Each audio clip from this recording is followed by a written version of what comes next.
उपसभापती नीलम गोरे यांच्या बॉडीगार्डकडून ठाकरे गटाचे आमदार वरुण सरदेसाई यांना धक्का मारण्यात आलेला आहे। त्यांना धक्का मारला गेला। आमदार वरुण सरदेसाई संतप्त झाले। विधान भवनाच्या पायऱ्यांकडे जाताना ही घटना घडलेली आहे।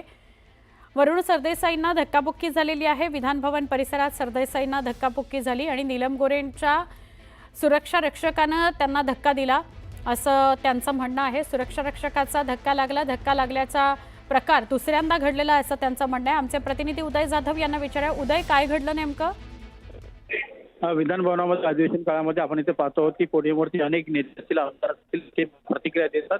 त्याचप्रमाणे उपसभापती प्रतिक्रिया देत होत्या। त्याची प्रतिक्रिया संपल्यानंतर त्या मागे फिरल्यानंतर मागच बाजूला शिवसेना उद्धव ठाकरे पक्षाचे आमदार वरुण सरदेसाई हे येत होते। ते येत असताना नीलम यांचे सुरक्षा रक्षक होते ते आणि वरुण देसाई यांच्या जे आहे लागलेला आहे। मोठ्या प्रमाणात धक्का लागला नाही, मात्र थोडासा धक्का लागल्यामुळे काहीसं त्यांचं नाराजी जी आहे ती प्रकट झालेली आपल्याकडून पाहायला मिळते।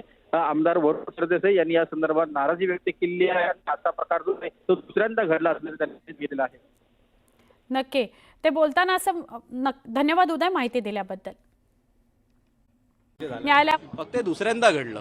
गेल्या वेळी जेव्हा त्या पायऱ्यांवरच मी उभा असताना त्यांच्याच एका सुरक्षा रक्षकांनी बाजूला करण्याचा प्रयत्न केलेला। माझा एवढा सरळ सोपा प्रश्न आहे, आम्हाला ओळखत नाही बा, महाराष्ट्राच्या कानाकोपऱ्यातनं लोक येतात मी समजू शकतो, पण म्हणून आम्ही छातीवर बिल्ले लावतो ना। हे बिल्ले पाहून बाबा आमदारांना तुम्ही जायला जागा तर द्या, एवढंच माझं म्हणणं आहे। हो गया इथं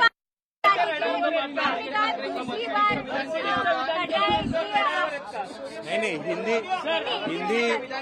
हिंदी में इतना ये बड़ा नेशनल इशू नहीं है, तो हिंदी में बोलने की जरूरत नहीं है।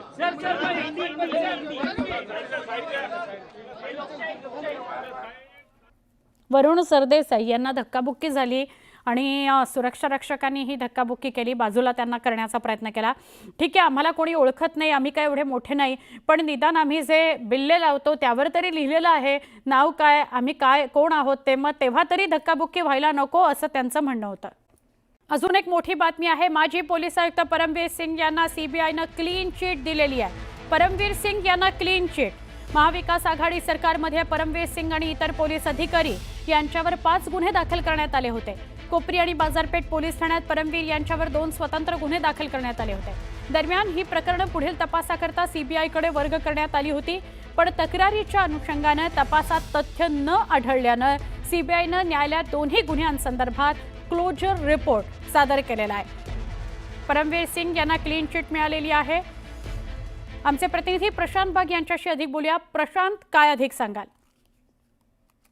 खरं तर आपल्याला माहिती आहे की बांधकाम व्यावसायिक श्यामसुंदर अग्रवाल आणखी संजय पुनामिया या दोघांच्या म्हणजे एकेकाळी पार्टनर असलेल्या या दोघांच्या व्यावसायिक भागीदारीच्या रंजिशमधनं खरं तर अनेक आरोप प्रत्यारोप सुरू झाले। संजय पुनामिया यांची परमवीर सिंग यांच्याशी असलेली सलगी किंवा मैत्री आणि यामुळेच माझ्यावर खोटे आरोप केले, खोटे गुन्हे दाखल केले, अशा प्रकारचे आरोप हे श्यामसुंदर अग्रवाल यांनी केले होते। आणि या सगळ्या प्रकरणामध्ये संजय पुनामिया यांना साथीला देऊन परमवीर सिंग यांनी मुंबई पोलीस आयुक्त झाल्यानंतर प्रचंड मोठे त्यांच्यावर गंभीर आरोप करत छोटा शकीलच्या माध्यमातून धमकी दिली, अशा प्रकारे सगळं समोर आले होते। या सगळ्या प्रकरणात मरीन लाईन पोलीस ठाण्यामध्ये गुन्हा सुद्धा दाखल झाला। अनेक वेगवेगळ्या प्रकारचे अधिकारी सुद्धा त्याच्यात होते आणि परमवीर सिंग यांच्या विरुद्ध जे गुन्हे दाखल झाले होते या दाखल गुन्ह्यामध्ये अनेक गंभीर आरोप सुद्धा श्यामसुंदर अग्रवाल यांनी केले होते। आणि अर्थातच हा पूर्ण गुन्हा नोंदवलेला जो 2016 मध्ये होता, एक नाही दोन नाही तर तब्बल 18 गुन्हे मुंबईसह इतर जिल्ह्यामध्ये या पूर्ण प्रकरणात नोंदवले गेले होते। पण त्यातले प्रमुख जे 2 गुन्हे आहेत ज्याचा तपास सीबीआयकडे देण्यात आला होता आणि सीबीआयच्या तपासामध्ये परमवीर सिंग आणि इतर पोलीस अधिकारी यांच्यावर जे 5 गुन्हे दाखल करण्यात आले होते, कोपरी आणि बाजारपेठ पोलीस ठाण्यातील 2 स्वतंत्र गुन्हे दाखल करण्यात आले होते। आणि अर्थातच या गुन्ह्यांचा तपास सीबीआयने केल्यानंतर त्या जी तक्रार श्यामसुंदर अग्रवालांची आहे त्याच्यामध्ये तथ्य नाही आणि पुरावे सुद्धा नाही, हे हा स्पष्ट निष्कर्ष काढल्यामुळे अर्थातच सीबीआयने क्लोजर रिपोर्ट दाखल केला। माजी पोलीस आयुक्त परमवीर सिंग यांना हा सगळ्यात मोठा दिलासा नक्कीच मानला जातोय। नक्की प्रशांत, आभार आपण माहिती दिलीत त्याबद्दल। गुरुपौर्णिमा आहे आज आणि गुरुपौर्णिमेला सगळ्या संतांच्या पालख्या विठुरायाचं दर्शन घेतात। संत तुकाराम महाराज, संत ज्ञानेश्वर महाराज यांच्यासह सगळ्याच संतांच्या पादुकांनी विठ्ठलाची भेट आज घेतलेली आहे। गुरु शिष्य भेटीचा सोहळा म्हणून याकडे पाहिलं जातं। संतांच्या पादुका विठ्ठल दर्शन घेऊन पंढरपुरातून परतीच्या प्रवासाला लागतात. आज सकाळपासूनच सगळ्याच 10 मानाच्या संतांच्या पादुकांनी विठुरायाचं दर्शन घेतलेलं आहे. विठ्ठल मंदिरातून या सगळ्याविषयी अधिक माहिती देत आहेत आमचे प्रतिनिधी. गुरुपौर्णिमा आहे आणि पंढरपूरमध्ये एक अनोखा सोहळा सुरू आहे. आता संत तुकाराम महाराज यांची पालखी श्री विठ्ठल रुक्मिणी मंदिरामध्ये दाखल झालेली आहे आणि थोड्याच वेळात तुकाराम महाराजांच्या पादुका प्रत्यक्ष भगवंत पांडुरंगाला आणि रुक्मिणीच्या भेटीसाठी महाराज चाललेले आहेत. ही परंपरा श्री विवेकानंद वासकर महाराज जे मंदिर समितीचे अध्यक्ष होते त्या काळी चालू झालेली आहे. त्याच्या आधी या सर्व संतांच्या मानांच्या पालख्या नगर प्रदक्षिणा करायच्या, मंदिराला प्रदक्षिणा करायच्या आणि परतीच्या प्रवासाला जायच्या. मात्र आता ही परंपरा चालू झाली आणि गुरु शिष्याची भेट ही आता चालू झाली आहे आणि मंदिरामध्ये या पालख्या आलेल्या आहेत. आपल्यासोबत मंदिर समितीचे सदस्य आहेत.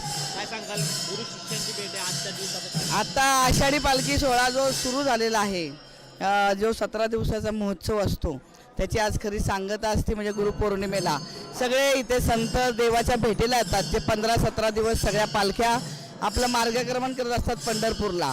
त्याची खरी आज इथं सुख सोहळा हा पंढरपूरच्या पांडुरंगाच्या दारामध्ये होतो आणि सगळ्या पालख्या ह्या संत पालख्या ह्या पांडुरंगाच्या भेटीला येतात. आज परमभाग्याचा दिवस आहे आणि आज खऱ्या अर्थानं गुरु भेटीसाठी सगळे भक्तगण येते टेकतात. असाच गोडवा राहू दे अशीच मी विठ्ठला चरणी प्रार्थना. एकंदरीत परमानंदाचा दिवस आहे.